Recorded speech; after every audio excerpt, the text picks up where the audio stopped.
Shalom, everyone, and welcome back to Hanukkah Hotties with JQD Vancouver and Tribe12. My name is Carmel Tanaka, and I am the founder and executive director of JQD Vancouver, a Jewish queer and trans nonprofit dedicated to queering Jewish space and Jewifying queer space in Vancouver, BC, on the ancestral and unceded territories of the Musqueam, Squamish, and Tsleil-Waututh Haitchka. For Hanukkah this year, we have the honor of partnering with Tribe12, a Jewish nonprofit whose LGBTQIA programming is for anyone who wants to explore the intersectionality of Jewish and queer identities in Philadelphia, whose lands are cared for by the Lenape people, specifically of the Turtle Clan. If you don't know the land on which you live, work, and play on, you can definitely check out native-land.ca. The link will be in the chat. Now, for each day of this lovely holiday of Hanukkah, we have a Hanukkah Hottie joining us to light their Hanukkah or share traditions about Hanukkah and chit-chat about the wonderful things they do in life during the duration of the candles burning. Now, for candle 3, we have returning guest Davinica Nemtzow. You already know her as the Diversity, Equity, and Inclusion Associate at Tribe12 in Philly. She's also a former Philly Moishe House. And what you don't know about her is you will often find her leading mindful outdoor experiences, tending to her vegetable garden, or working on Plant It, an environmental art festival that she founded in 2019. And now I'm wishing I lived in Philly to go check that out. Joining her is the one and only Galia Godel, the LGBTQ Initiative Program Manager of Jewish Family and Children's Services of Greater Philly. She works as both a Jewish educator and a sex educator and is passionate about explicit communication and Jewish joy. Joining us live from Philly, let's bring on Galia and Davinica, and I'm going to switch to all of us. There we go. Hello. Hi. Hi, thank you so much for joining us. Thank you for having us. This is so exciting. That's great. That's wonderful. Hi, Davinica. Long time no see. Hi, I know. I'm so glad to be back again. It's wonderful. And now you brought a friend, and it's always a joy to get to meet other Jewish queer professionals in the industry or community, I should say. So why don't you tell us a little bit more about JProud Philly, Galia? Absolutely. So JProud Philly is one of the programs that I run through my position at Jewish Family and Children's Service. And JProud is a consortium of Jewish organizations around Greater Philly that are committed to LGBTQ inclusion. I'm still looking for a snappier way to phrase that. I haven't figured out how to shorten it quite yet. I mean, it sounds amazing already. Yeah. It's a slightly shorter tagline, or so I don't have to take a breath halfway through. But JProud is at the moment 33 organizations and counting, from synagogues to museums to Jewish social service agencies to schools, who are all looking for ways to support the LGBTQ folks in their membership or congregations or communities. And it's super exciting. We've got member organizations that are primarily run by queer people who really have their whole situation on lockdown. We've got Jewish organizations that are just taking the first steps into supporting their queer congregants. It's a whole huge mix of really great people. How does an organization become a member of this? It's super duper easy. We have a reciprocal agreement with all of our members where all they do is fill out a set of 11 benchmarks of inclusion, which include things like, do you actively try to hire LGBTQ staff and clergy? Do you celebrate LGBTQ life cycles? Does your curriculum mention LGBTQ? Do you have individuals? Do you have a gender neutral bathroom, et cetera, et cetera? And we put those set of 11 benchmarks on our website so people can see what benchmarks each of our organizations have achieved, and then they're members. That's it. That's the whole process, is just a promise for transparency. From there, we ask them to do work within themselves and to help sponsor programs and to do educational and supportive work for their community members, but we meet people on whatever level they're at. Oh my gosh, the wheels are turning. I'm thinking JProud Vancouver. It sounds great. Amazing. We should talk. Tribe12 has been a member of JProud for even longer than Galia has been a part of JProud. It's true. Oh gosh, so I don't even know. It even preceding me. I have no idea how long, but we absolutely love it, and I don't think I could have done my job nearly as well without JProud and our fellow members and Galia's leadership, and it's just been such a joy to be able to partner with y'all. Oh, so you're saying that this has been going on for multiple years? Yes. Wow, I feel like we're so behind here. So my position at JFCS actually predates I've only been working at JFCS for a little more than 2 years. My position started up in, I think, 2014, maybe 2015, and started just working within JFCS and organizing JProud in Greater Philadelphia. So JProud's been around for quite a while also, and has broadened to include so many different opportunities as well. But yeah, JFCS in Philadelphia has been doing this for quite a while. I feel incredibly honored to be the person in this position now. Oh my gosh. And you were saying just before we went live that your position might be the only one in North America. Yeah, so there, thankfully, and like with JQT and Keshet, there are a lot of really great Jewish and queer organizations, and there are also fantastic Jewish social service agencies that have LGBTQ specific programming. But as far as I'm found, mine is the only position that is a job entirely devoted to LGBTQ support within a Jewish social service agency. Amazing, amazing. It's so exciting. It's great, and I think we're not long behind you for that. I definitely know that there are other Jewish queer groups that are attached to various different Jewish organizations and institutions here in Canada, but to our knowledge, we just found out that we might actually be the first Jewish queer nonprofit in Canada. I thought we were for sure in Vancouver, but I didn't realize that it was also across Canada. So that's also something that we need to explore. So huge. Breaking ground for sure. Spreading the rainbow love to all of y'all. Oh, that's amazing. Great. Well, I thought, seeing as I have colleagues and people who are a few years ahead, to maybe share some of the wins, some of the challenges as well, lessons learned on how to help queer Jewish space and queerify Jewish space. Yeah. Gosh, Davinica, do you want to go first? I feel like I've talked a bunch. I mean, there have been so many wins. So I took over this role about 3 years ago, a little bit less than 3 years ago. But Tribe12 has had an LGBTQIA program.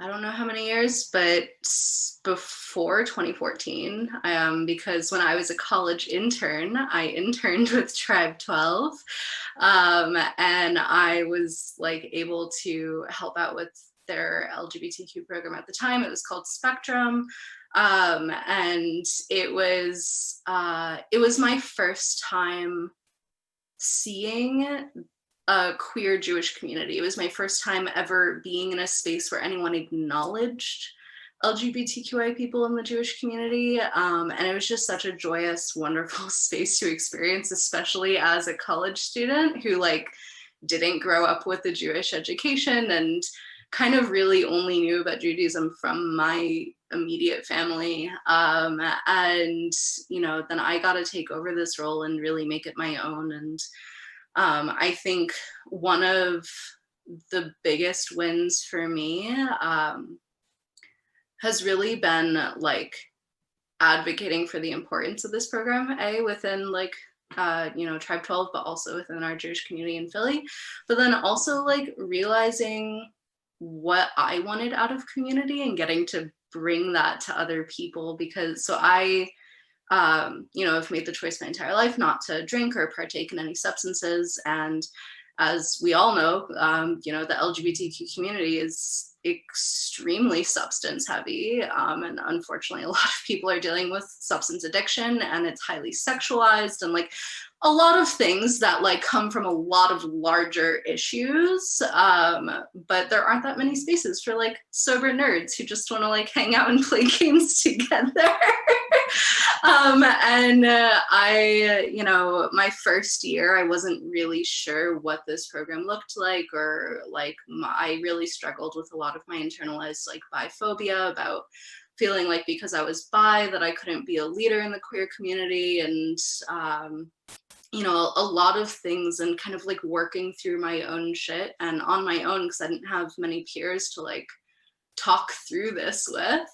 And then towards the end of year 1 and year 2, we really started to, you know, grow a community that I love so, so dearly. And we have a lot of regulars and we have a lot of new people coming in. This year, we've also established LGBTQIA advisory committee so that our community members can actually be in the leadership of this organization and to make, you know, the community that they want to see and that they need. Galia is one of our advisory committee members. And, you know, we're consistently growing, and that's been such a huge win. Is like, yes, the events are so fun, and I love getting to plan really like crazy, silly things that like, you know, have a lot of Jewish education tied into it, but in a very non-traditional way, because that's how I learn the best. Like, for example, we're coming up in March, we're going to be doing a digital chametz cleaning. So because of quarantine and because we're getting so many more emails and there's so many more files and so many more everything, we're deciding to do like, this was actually an idea that came from one of our community members, and I'm so excited to bring it together. But we're going to be talking about like clearing out the chametz in our life, but also like doing races to see how many emails you can clear out, and like trying to get to inbox 0, and like prizes for like the weirdest subject lines in an email, and like all of the fun things. And that's the kind of energy that you get from a Tribe12 LGBTQ program, which I love so, so dearly. But like the wins have really just been. I want to show people this. I have 13,000 something emails that I have not seen. I let go of that a long time ago. That's, I mean, do that. I would probably win a prize for the most emails. Yeah, there are like so many fun, cool things, and I think that's the thing I love a lot about doing this job, is just it's like a fun, wacky, silly job. But the wins are really like in those intimate moments where we get to support people who like didn't know about the Non-Binary Hebrew Project, and who have like found the ability to celebrate Shabbat in a way that makes them feel included and loved, and you know, getting to see LGBTQ leaders come up through like the Jewish, like into the Jewish community, and to start their own businesses and like do all of these things. And it's just been such a joy getting to know this community, and I love them so, so greatly. And I think that's probably the biggest win for me. I'm just going to be like really cheesy about it. And you should. You're celebrating 3 years, and you did share that this is also your last year with Tribe12. And I know that this is not going to be the last time we see you and hear from you and collaborate with you. And I'm sure you're leaving a beautiful legacy. A bonus year. So I am super grateful for that. I was supposed to leave at the end of last year. My partner and I are moving to Maine, so like leaving for great, wonderful reasons. But then, you know, COVID happened, and we felt like it would be safer to stay. And I luckily got to stay in this job and like have an extra year with my community, which has just been such a blessing. Amazing. Thank you so much. And thank you for your service as well. I know it's a lot of work. This is not easy to create Jewish queer space that's safe and inclusive for everyone, and you have to navigate a lot. Galia, I'd love to hear from you on the wins and also challenges that you faced. Yeah, absolutely. So I do some programming for LGBTQ queer folks and making sure that there's space there. But a lot of what I do is I work with Jewish organizations to queerify them, and to I love that word. I'm going to use it now. And to find ways to provide support for them in their own journey of LGBTQ acceptance, of showing their congregations and their students and their young people that they are accepting. And I think one of the real wins in Greater Philly, and for me, is that I have to do so little convincing. I almost never need to go to an organization and say, hey, one of your members called me and it sounds like you need some help because they're not being supported here, it is so much more frequent that a rabbi or a board member or a synagogue president will reach out to me and say, hey, we're enthusiastic about doing this. We just don't know what the right next step is. Can you help us? And the fact that there is that level of enthusiasm, of curiosity, of open-mindedness, of excitement to be more welcoming and better communities, it brings such joy to me whenever I get a new email from someone, even just someone who says, you know, my grandchild came out as trans and I'm struggling. Can you provide some support for me? Shows me that there is such deep love in this community, and that really feels like one of the biggest wins for me. Gosh, things that are hard. I'm also so jelly. It's so good. I wouldn't say move to Philly because you're doing super great things in Vancouver, but let's talk professionally. Let's talk. We'll make something happen. I would love that. Yeah. Yeah. I'd say one of the, like, I don't think I'd say it's a miss necessarily, but it's just that there's so much to do. And it means I can't do all the projects that I want to do at all times. That there are so many populations that need supports that don't have exactly what they need. And I, you know, my time is finite. I often work past when I'm supposed to work. We are encouraged to have healthy work-life balances at JFCS, for which I am grateful. And I'm just sort of always trying to do as many projects as I can, and I can't. So I guess I'll call that a miss, is that there's so much great stuff that I want to do, and sadly, time is finite. Yeah, I definitely resonate with that on a very deep level. So I'm part-time at Tribe12. I actually split my time, half time with Tribe12 and half time with Avodah in New York.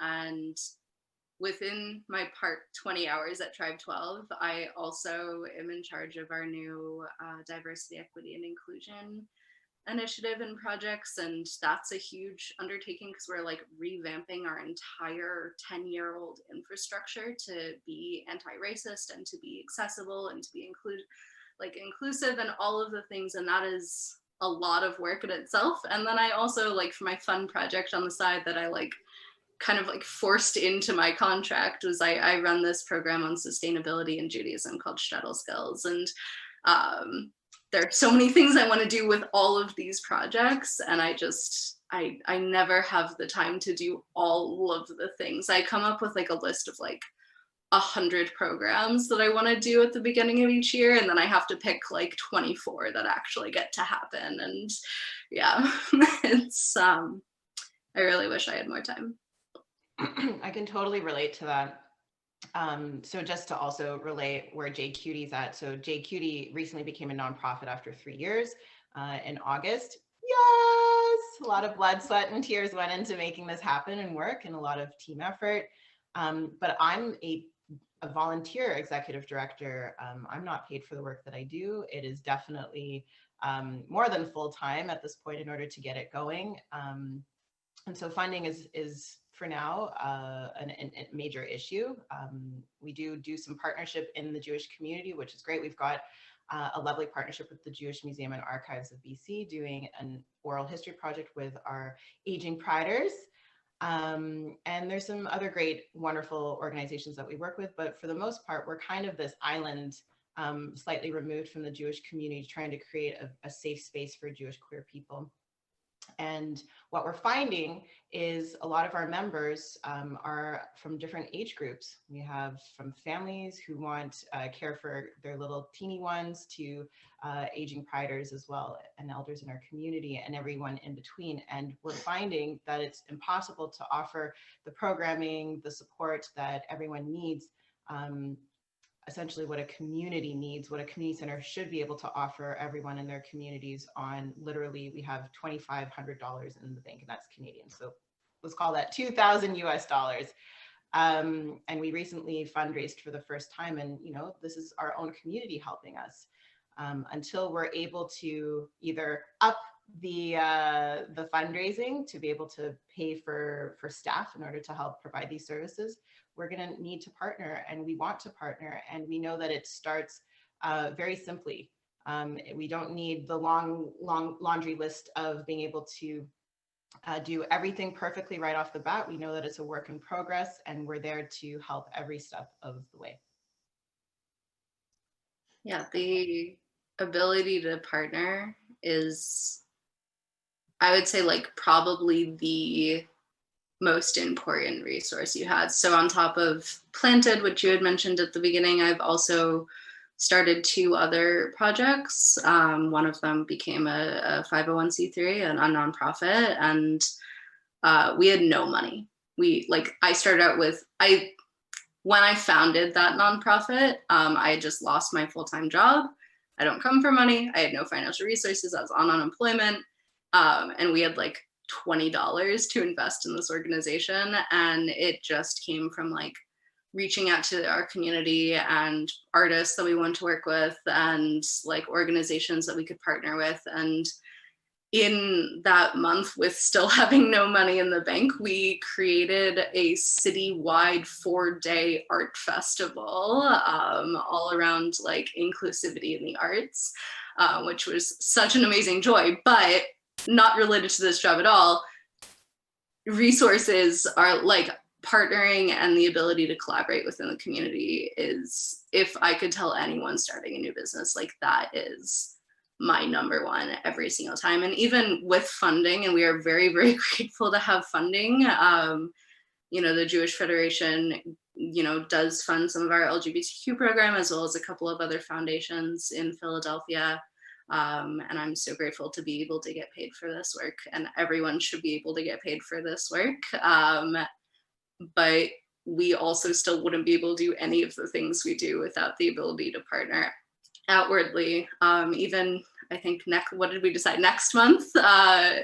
J Proud and Cult Tzedek, which is a synagogue that Galia is involved with, we're going to be partnering on a major program because we need that help still. And so, yeah, it is such a crucial resource. I'm also seeing that there's a common theme here. So I started JQD when I was also on EI, which in Canada is your unemployment insurance, and basically was able to dedicate to creating this space because I was being, you know, I was able to pay rent and put food on the table. And then now again, I'm on EI, COVID, and again, I'm able to dedicate, and I have so much to thank this service to be able to allow me to focus the attention on bringing to the forefront this really important work. So yeah, oh my gosh, I want to learn so much more. So as someone who's starting out, what advice would you have for me?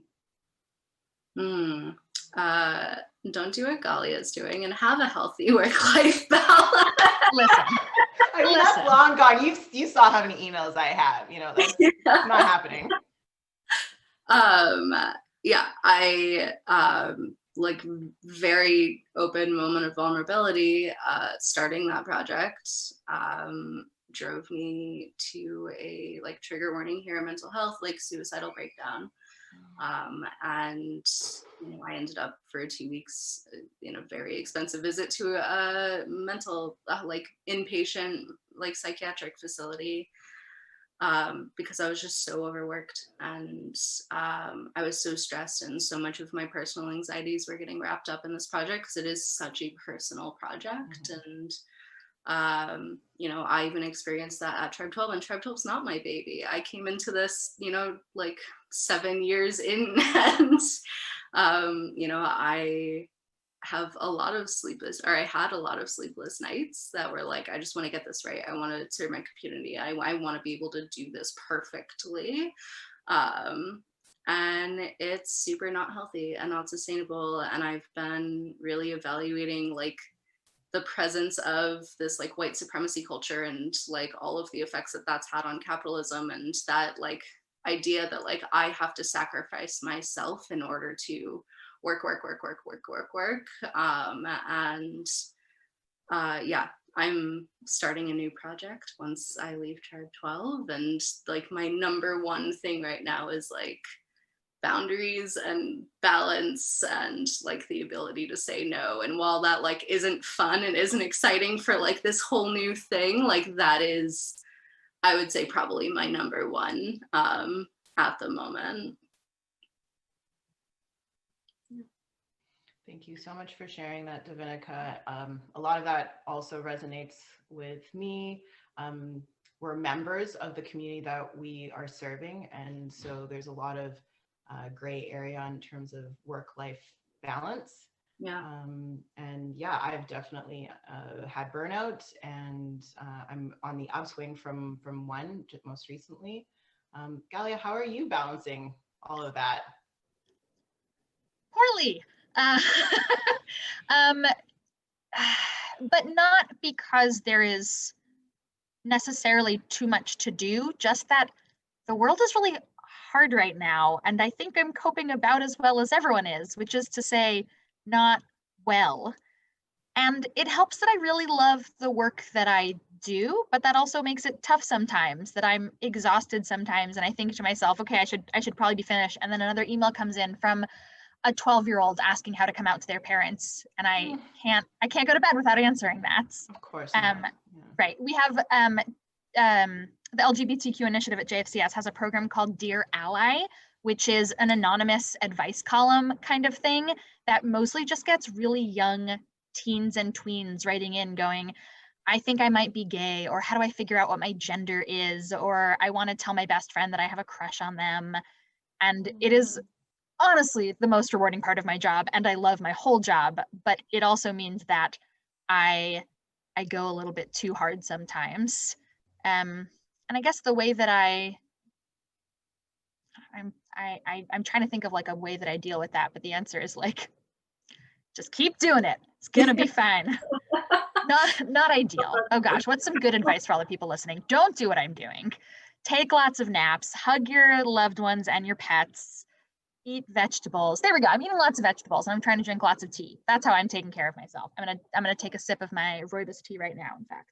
That is a really pretty mug, by the way. I was going to comment on it earlier. Thank you. It is it's from the Go West Craft Fest, and it's a second, so it was very cheap. There's a chip in it somewhere, I guess, and I got it to be a flower pot, but I just drink tea out of it instead of plant things. I love how big it is. It's almost as big as my water jug. Amazing. I pretty much just live on room temperature mint and rooibos tea every day, all day. I'm here for it. We just moved to a space. I left a house where I had like a front yard and a backyard, and I had a whole vegetable garden. I was like really deep into my homesteading. And now we're in an apartment complex temporarily until we can head up to the wild north of Maine. But I like harvested all of the like mountain mint that was growing wild, and like all of the mugwort that was like a weed in my yard. And I just have like bags everywhere of like lemon balm and all these medicinal herbs. And I just like make tea with them and pretend that I still have a garden. But you gave a lot of your plants to friends. I so did. A lot of access to them. My indoor house plants are now in new homes, and I get to FaceTime with them. And, it's fine. I'm coping. It's fine. I am now like I was in my growing phase, and now I'm kind of like steeping, and where I have a lot of metaphors for my life at the moment, but I am working on a lot of calendula oil and lemon balm oil, and working on just like self-care until I can just have my dreams of like having land and chickens. And I've been trying to talk my partner into a cow, and he's really not into it, but You are so crunchy granola in all the best ways. I grew up in rural New England. It's in my soul. I am not crunchy. I grew up in Philly. I bought a house in Philly. I'm not leaving Philly. Give me a city. I feel so Canadian here because my idea of self-care is to go into the mountains, to go skiing or hiking or snowshoeing, and that's how I decompress. Sure. My new quarantine hobby is archery, because why not? Living your YA fantasy book dreams. Yeah, really. I'm just like living all of it out. And I also like feel the need to clarify that I'm not hunting. I have a lot of respect for people that hunt like ethically and all of that. I'm literally like target practice out in the woods in Delaware, like living my best life. I I'm so into it. For people who are tuning in and you're wondering why we haven't lit the menorahs yet, it's because it's daylight for most of us. It's now noon on the West Coast and it's 3 o'clock on the East Coast, since we made a decision not to light. But if you are tuning in and listening to this video later, you're more than welcome to light your candles with us and listen to this wonderful talk with two incredible human beings who I am just so honored to meet, and I wouldn't have met if it weren't for COVID. Before we conclude, is there anything that you would like to share? Last thoughts? Gosh, that's such a good question. I'll say one of the things that I'm most stoked about, especially that Davinica and I are both on this call, is that our approaches to queering Jewish spaces and Jewifying queer spaces are really opposite approaches, and that means that we get to do so much together, because Tribe12's whole shtick is kind of like secular focused programming that's Jewish themed and for the Jewish community. And what I'm so passionate about is deeply religious expressions of joy. So like I lead a weekly queer Torah study where we have actually people who come in mostly from Greater Philly, but also from Indiana and Halifax. We had someone coming in from Qatar at one point, and it's just a bunch of queer people diving into some text and feeling good about it. So Davinica, I just love that we cover a lot of bases together. Oh yeah, for sure.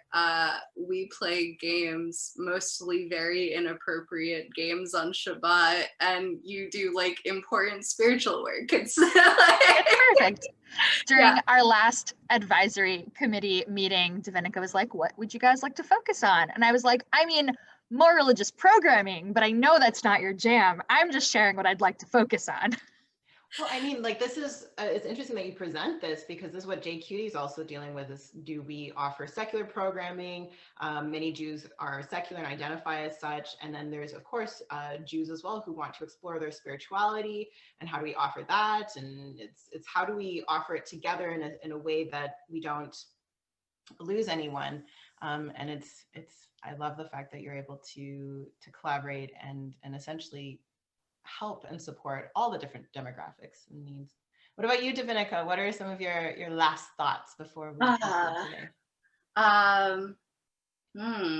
That's such a good question. I feel like I have too many last thoughts. I just like have a lot of love for both of you, and it is like such an exciting thing to like there, as I had mentioned on our first night of doing this, like there are so few of us doing this work, and I love getting to talk about all the different ways we approach it and how we really like put our whole selves and like our own personalities into this work. And it is just such a joy, and also to have like, I want to acknowledge the fact that we are 3 like femme identifying people leading programs, leading organizations, in the Jewish community. And that's even that is still fairly rare. And I'm just like so grateful to be in this space. And I just love you all. Many thanks to Davinica and Galia for joining us today for Candle 3 of Hanukkah Hotties with JQT and Tribe12. Be sure to follow their work at tribe12.org and jproudphilly.org. Thank you again. You can see in the chat links to our socials as well at JQT. Up next is Candle 4 with Danielle Selber, Jewish matchmaker from Tribe12, and Kara Larix, National LGBTQ+ matchmaker from 3 Day Rule in Chicago. That'll be 4 p.m. Pacific Standard Time. And for all you folks on the East Coast, at 7 p.m., we will be lighting the candles. Looking forward to having you join us, and happy Hanukkah and Chag Hanukkah Sameach. Chag Sameach.